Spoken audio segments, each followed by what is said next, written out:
Hi ಎಲ್ಲರಿಗೂ ನಮಸ್ಕಾರ. ಈ ದಿನ ಸಿಂಪಲ್ಲಾಗಿ ಮನೆಯಲ್ಲಿ ಉಪ್ಪಿಟ್ಟು ಯಾವುದೇ ತರಕಾರಿ ಇಲ್ಲದೆ ಉಪ್ಪಿಟ್ಟು ಮಾಡುವುದು ಹೇಗೆ ಅಂತ ತಿಳ್ಕೊಳ್ಳೋಣ.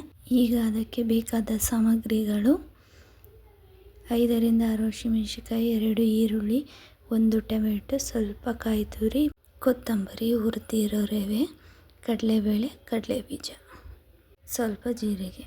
ಈಗ ಮಾಡುವುದು ಹೇಗೆ ಅಂತ ತಿಳ್ಕೊಳ್ಳೋಣ. ಒಂದು ಬಾಣಲೆ ತಗೊಳ್ಳಿ. ಬಾಣಲೆಗೆ ಸ್ವಲ್ಪ ಎಣ್ಣೆ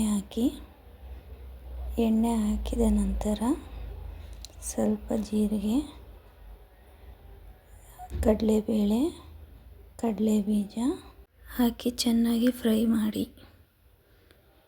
ಗೋಲ್ಡನ್ ಬ್ರೌನ್ ಆದ ನಂತರ ಕಟ್ ಮಾಡಿರೋ ಈರುಳ್ಳಿ, ಹಸಿಮೆಣಸಿನಕಾಯಿ, ಟೊಮೆಟೊ ಹಾಕಿ ಚೆನ್ನಾಗಿ ಫ್ರೈ ಮಾಡಿಕೊಳ್ಳಿ. ಸ್ವಲ್ಪ ಕಾಯಿ ತುರಿ, 1 ಕಪ್ ಕೊತ್ತಂಬರಿ ಹಾಕಿ ನಂತರ ರುಚಿಗೆ ತಕ್ಕಷ್ಟು ಉಪ್ಪನ್ನು ಸೇರಿಸಿ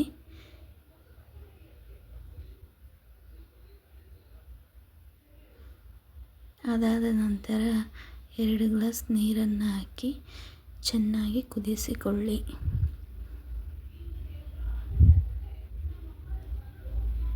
ನೀರು ಕುದೀತಾ ಇದೆ. ರವೆ ಮಿಕ್ಸ್ ಮಾಡಿ ಚೆನ್ನಾಗಿ ಕುದಿಸಿಕೊಳ್ಳಿ.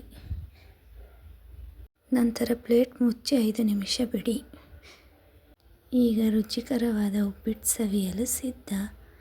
ಮತ್ತು ಈ ವಿಡಿಯೋ ಇಷ್ಟವಾಗಿದ್ದರೆ ಲೈಕ್ ಮಾಡಿ, ಶೇರ್ ಮಾಡಿ, ಕಮೆಂಟ್ ಮಾಡಿ, ಸಬ್ಸ್ಕ್ರೈಬ್ ಟು ಕಾವ್ಯ ಕುಕಿಂಗ್ಸ್. ಹಾಗೆ ಪಕ್ಕದಲ್ಲೇ ಇರೋ ಬೆಲ್ ಐಕಾನ್ನ ಕ್ಲಿಕ್ ಮಾಡ್ಕೊಳ್ಳಿ. Keep watching.